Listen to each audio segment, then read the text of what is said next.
Hey, what's up? Welcome back to my channel. In today's video, I'm going to give you the TLDR from the most recent dev update livestream for Diablo 4, which gave us a lot of cool information about Season 1, but not only. We're going to go through every single talking point because I felt that all of them were quite important and nice to hear. First of all, later this afternoon, patch 104, which is going to bring several cool changes. They were pretty excited about it. Part of the 14-page patch notes that they were advertising a couple of streams ago. One of the cool changes that they actually talked about is the fact that chests that you open during a Helltide event are now actually have a chance to drop unique items, which before they didn't. So that's a pretty cool thing. I believe Helltides are going to be a little bit more appealing and attractive just to chase those cool uniques that you're looking for. Then they also mentioned, just briefly mentioned as part of the segment, that the Whispering chests, the ones that you get from doing Whispering Tree tasks, do not have any chance of dropping any uniques. Just saying in case some of you didn't know, I didn't. They talked about player feedback, that it takes longer to implement. They also gave an example like locking items in your inventory. So that makes me think that this is an example that came from the top of their head, which means they're talking about it internally. Then they played a Season 1 trailer, which you see now in the background. This is going to be the Season of the Malignant. It starts 20th of July 2023 and takes place after the events of Diablo 4. The season is going to start in Kyovashad. Everyone is going to be level 1 straight off the bat in Kyovashad and will unlock the seasonal story right away. Part of the first season, there's going to be a new story, new types of mobs to fight, new legendary powers. The new mechanic is this Malignant. Anytime you encounter an elite, there is a chance that this elite will spawn in the Malignant version of it. And after you kill the first elite, you can use a Cage of Binding to interact with the drop that it leaves and spawn a more powerful version of that elite, which often comes with other several mobs around it. And upon killing that, you get the drop, which is the new seasonal mechanic, the Malignant Heart. Now, these Malignant Hearts will be able to be socketed on accessories, right, to create even crazier, more powerful builds than we have now, and they come with brand new powers for your character. The devs sort of made it seem that these powers are going to be absolutely insane. Accessories during Season 1 will swap over to these infested sockets that come in 3 different colors that are chosen at random upon getting the accessory. This includes, by the way, going to the merchant and adding a gem slot on your accessory. It also just pops in a random color, and there's 4 different colors of Malignant Hearts. The 4th type of Malignant Heart can be socketed in any color on your accessory. In total, they mentioned there's going to be 32 new different powers that come from these Malignant Hearts. Obviously, there's several classes that might have specific class powers as well, but I still believe it's going to be a lot of fun to play around with them. They also mentioned stronger versions of these hearts in higher world tier and more difficult content. You can dismantle previous hearts in a similar fashion as you dismantle now your entry tickets for Nightmare Dungeons. Again, worth mentioning that you unlock all of this with the Malignant Hearts and with the different accessory sockets, etc. once you have finished the original Diablo 4 campaign on one character at least. It doesn't have to be during a season. It can be now, off season, and then everything is going to be unlocked for you day 1 during seasonal play. They also mentioned that there's going to be a new type of sort of like content, maybe instance content.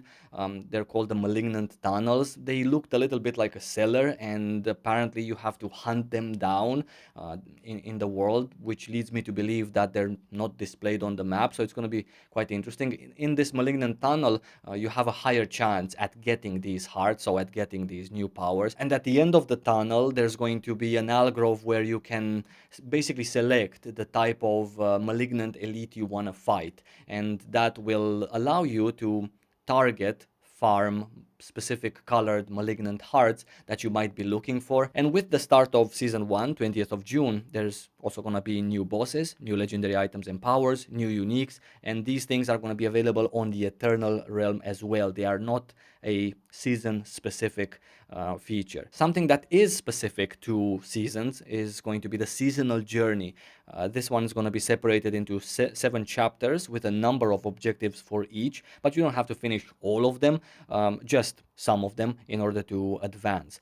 Chapter completion rewards are also collectibles, such as new legendary powers unavailable in the codex. Another season specific thing is the battle pass, which contains special titles, cosmetics, especially for the final chapters. And they also mentioned that those final chapters are going to be a little bit challenging. The cosmetics in the thumbnail of the battle pass are for completing the seasonal journey. We're also going to be getting new emotes. They mentioned new emotes, which is something pretty cute in Diablo 4. Battle pass cosmetics are for all of the classes that you have. 27 free tiers that give you smoldering ashes are also going to be part of this battle pass, of the free track of the battle pass.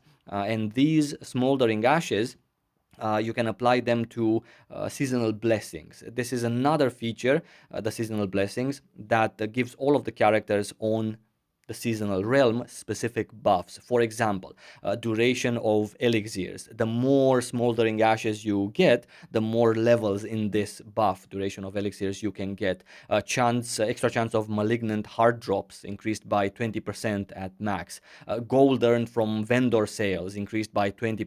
XP earned from monster kills increased by 12% at max, right? That's more than twice, for example, compared to an elixir that people are all crazy about. When you level up, you need an elixir. So during a season, the leveling up process is going to be actually faster than during off season. And because of that, it might actually be a fantastic opportunity for those of you who are new to jump into the season right away, as you will be just flat out leveling faster, assuming you're collecting these smoldering ashes by finishing the tasks that are available during season, which shouldn't be hard. Plus you get all of the other benefits, like for example 20% extra gold from sales. It's super cool. It's very incentivized to play during a season and grind there and farm there, as you will be taking all of it with you at the end of the season to your eternal realm. They also talked about Renown when season 1 is gonna go live. The Fog of War, the Altars of Lilith, all of them carry over.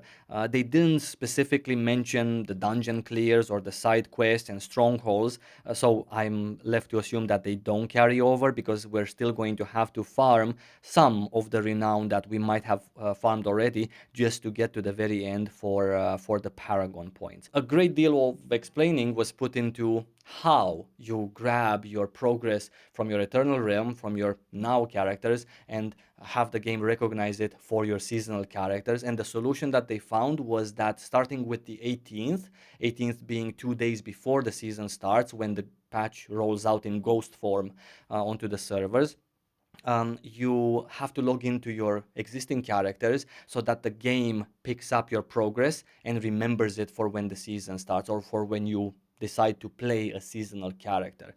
If you have several characters, not just one, that have went through the game, one of them has all of Fractured Peaks done, for example, in terms of course, Altars of Lilith, Field of View, and obviously waypoints, then logging into each of the characters that you have, because they might have different stages of progress in different zones. Logging into each of them will grab all of your progress and make sure for it to be remembered when you start off on the seasonal server. So do that, starting with the 18th of June. At the end, there was a very brief Q&A session. People were asking about the respec cost of your characters, and also the functionality of it, because right now you need to individually click every single paragon point. If you have like 6 boards or 5 boards, you need to click like so many times to get back to your original board. They said that they are monitoring how people make gold and how much gold they make when we're asking about cost of respecing, because some people were saying that maybe it's a little bit too high. So there's no plan for that. In terms of the functionality, the UX part of respecing, they are already talking about having something where we can respec everything, like all of the paragon boards, for example. They also mentioned that during season 1, and I think only on the seasonal servers, there's going to be a new item called the Scroll of Amnesia, which is going to completely reset your build, and that means skill points and also paragon points for free. And so playing Diablo 4 on the seasonal servers and trying to farm this particular scroll, so that later on you can bring it over onto your eternal realm at the end of the season, is definitely a very good idea. Another question from the viewers was about seasonal mechanics coming over to the Eternal Realm after the end of the season and just being left there as part of the base game.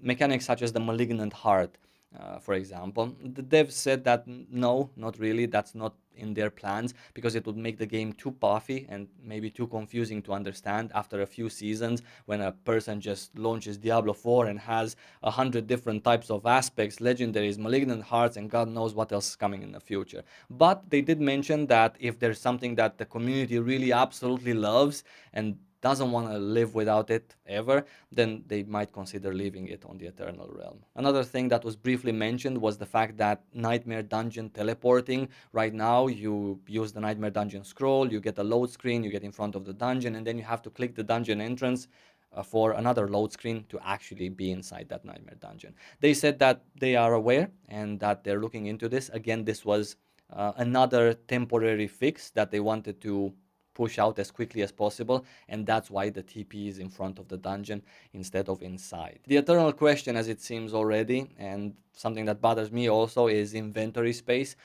They did mention that, again, they've seen the feedback, and one of the things that they're trying to do to free up more inventory space is to add gems in the material storage. And they said they have a lot of ideas on how to how to help us manage our inventory. So maybe legendary aspects in the future are also going to be placed somewhere where we don't see them, we just have access to them, maybe in the occultist NPC, for example. And lastly, there was, of course, the question of a new class coming to Diablo 4, because at the beginning of the stream they announced a new class for Diablo Immortal. They had like a mixed stream this time with Immortal and Diablo 4 people, and there was nothing to report and nothing to announce in the new class department. That was everything from the dev update live stream. I hope you're going to have a great time during season 1. I'm going to see you here on my YouTube channel in just a couple of days. And until then, again, thank you so much for watching, and see you really soon. Take care.